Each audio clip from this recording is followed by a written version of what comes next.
I think bravery is something that happens during an event, right? I am aware that pain is going to happen, so I will be brave until it's gone, right? But I think courage is a little bit different. Courage is a mental state. It is a state of being, not just something that we do or that we will be, but who we are. Are we courageous? In the face of that big spider in my shower, I was not. Are we courageous, not just when we know that difficulty lies ahead? Because that's kind of how we pump ourselves up, right? We know that something bad is about to happen.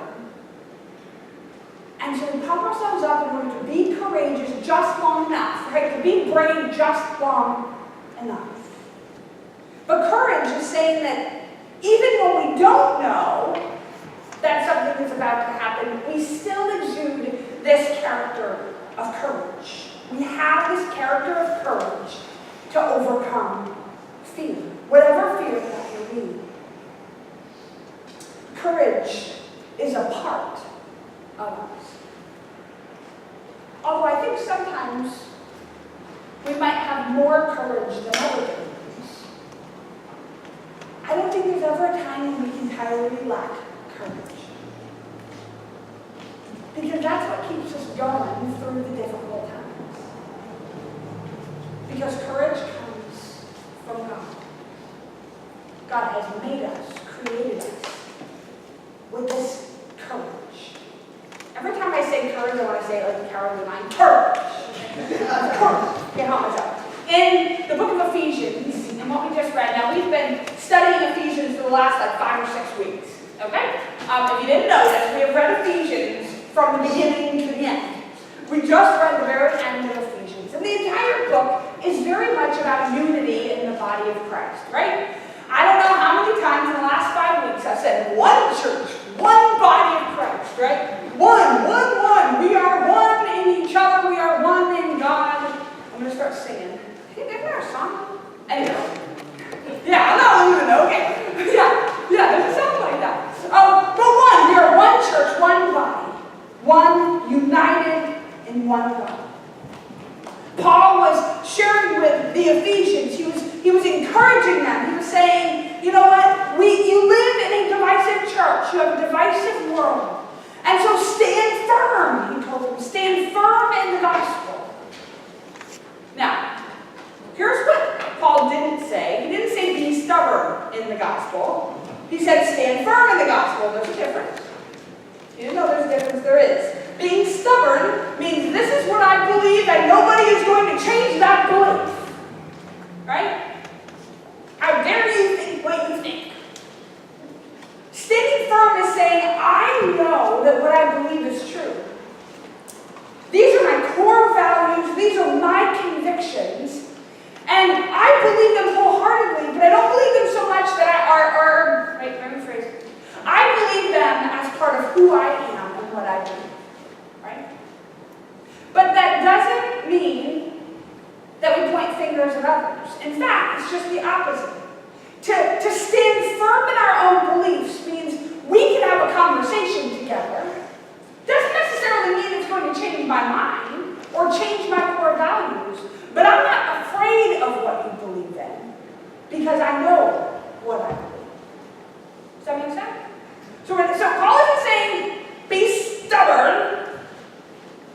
Paul's saying stand firm. Don't be afraid of what you believe.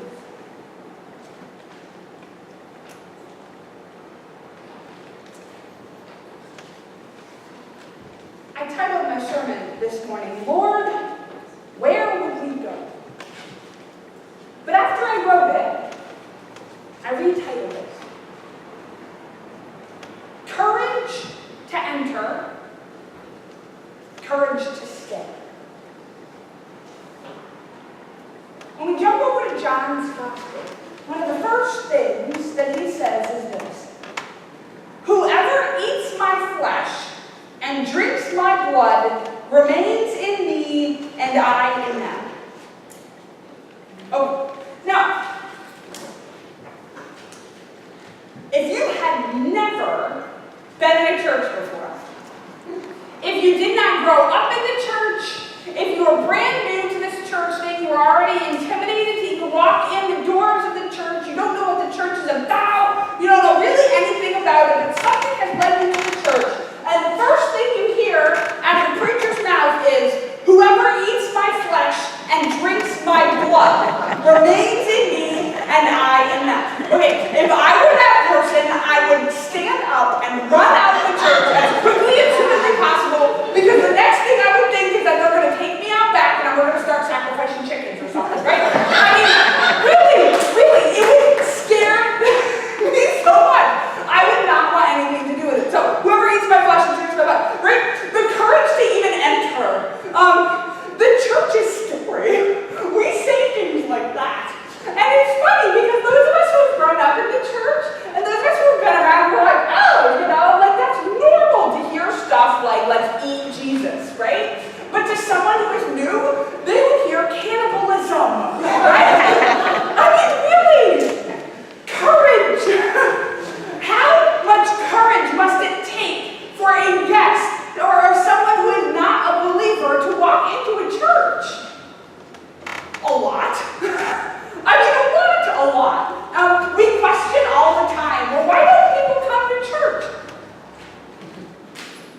I'm not sure I'd want to come to church if I heard about flesh eating. I mean, really, it would really scare me. We do this crazy thing with bread and grape juice, and it's unfamiliar. It makes us kind of nervous. Because we don't like the unfamiliar. We like what is comfortable. And so simply having the courage to enter makes all the difference in the world. And that's something to be celebrated. See, when Jesus said those words in John's Gospel, the only people who actually ate meat with the blood were pagans, not Jews. So if you have a bunch of Jews standing around and Jesus is talking to them and says, "Eat my flesh and drink my blood," why? It's not a surprise that they all took off. Yeah. It is no surprise in the world that so many of Jesus' disciples said, "I'm out. I can't do this. It's too much. You've gone too far." That's it. Courage to enter. Last week, we had a baptism. Very exciting. We had multiple baptisms, and we reaffirmed our baptismal vows out at the beach, which was very fun. And I think about how much courage it takes for someone to be baptized for the first time as an adult.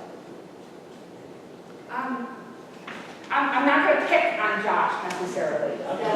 I'm not. I'm going to tell you the truth, because I think it's important. He shared it with people, so it's not a secret. Josh is afraid of the water. And Josh, who does not like the water, chose to be dumped in the water 3 times. 3 times by 2 people he's only known for like a year and a half.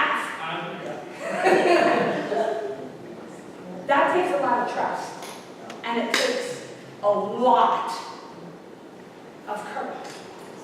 It takes courage to enter the body of Christ, to be initiated by water and the Spirit into baptism, by baptism, into the body of Christ. People who are all different, and yet bring their unique backgrounds all together, their unique gifts, to form one body, one church, under one God.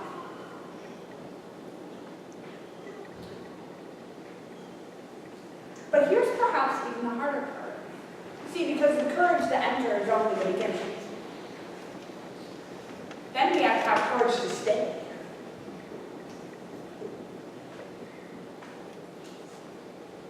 sometimes it's hard once you actually get to know people.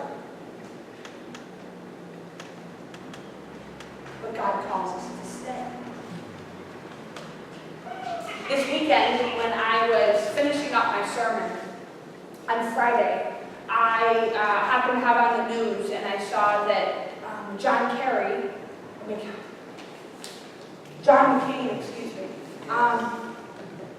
had decided to end his treatment for his brain cancer. And before I learned that he had passed away, I did some research on him. And I was watching some of the video clips of his life. And I thought how amazing it was. I learned something that I didn't know. I knew that John McCain had been a POW. What I didn't know was that 2 years after he had become a POW, after he was in that POW camp, he was told that he could leave. His father had become a 4-star admiral. I want to make sure I got that right. A 4-star admiral. And he was told he could go. Early release. John McCain stayed 3.5 more years. Because not everybody had the same opportunity as him. And therefore, it would have been dishonorable in his eyes to leave.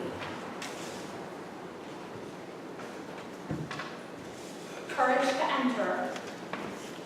Courage to stay.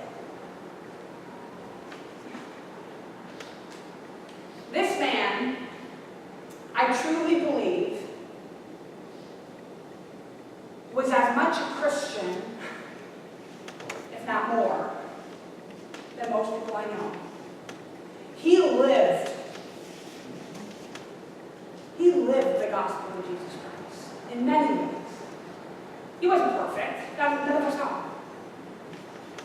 But what I noticed most was how in the last few years in particular, he made it his mission, his conviction, his passion, his core value to reach across the aisle to Democrats. To be unified in a world that was increasingly divisive. How amazing is that? Isn't that what Paul just said? I mean, did we just read that? To reach across the aisle in unity. And so I thought it was very interesting, if we're talking about reaching across the aisle, I came across something that President Barack Obama wrote. This is not political. I just thought it was an amazing thing to say about John McCain. I think it really, he says this: John McCain and I were members of different generations, came from completely different backgrounds, and competed at the highest level of politics. According to our world, they probably should have really hated each other. But, he says, we shared, for all our differences, a fidelity to something higher. The ideals for which generations of Americans and immigrants alike have fought, marched, and sacrificed.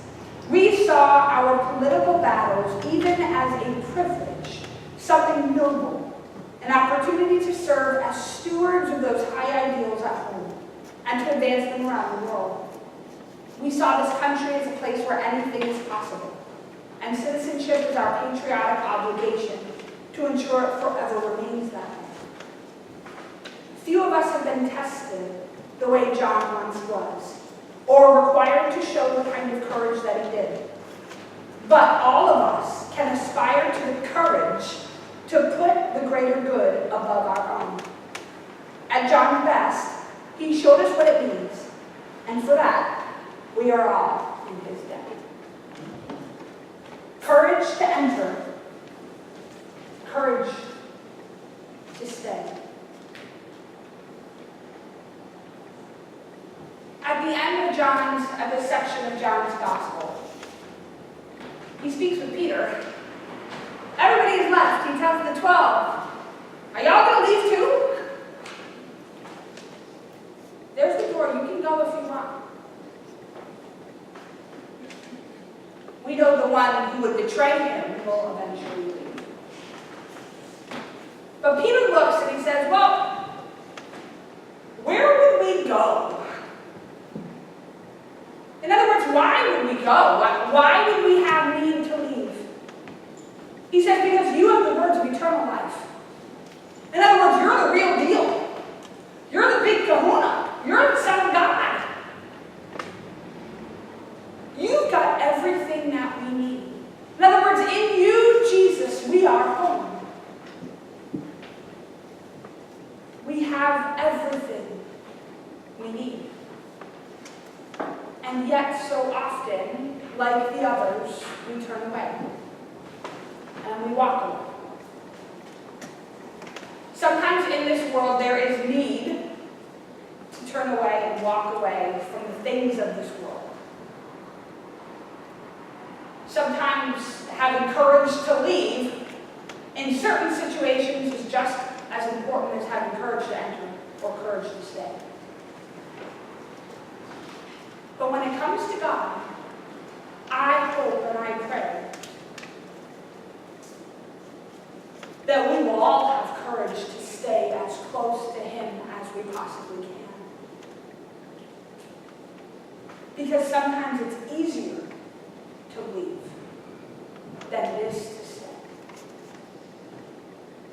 But God calls us to have courage, to have great faith, to have great love. So I want you to think for just a minute, just a second. If there was a time when you really did turn away from God, we all do it sometimes. Turn away from the church. And I want to encourage you to think about what brought you back.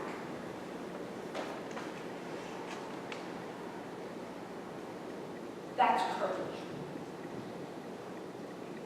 And so I pray God's blessing upon each of you, that you may always, for all of eternity, have the courage to stay in love with God. Amen? Amen. Friends, as we move into the time of prayer,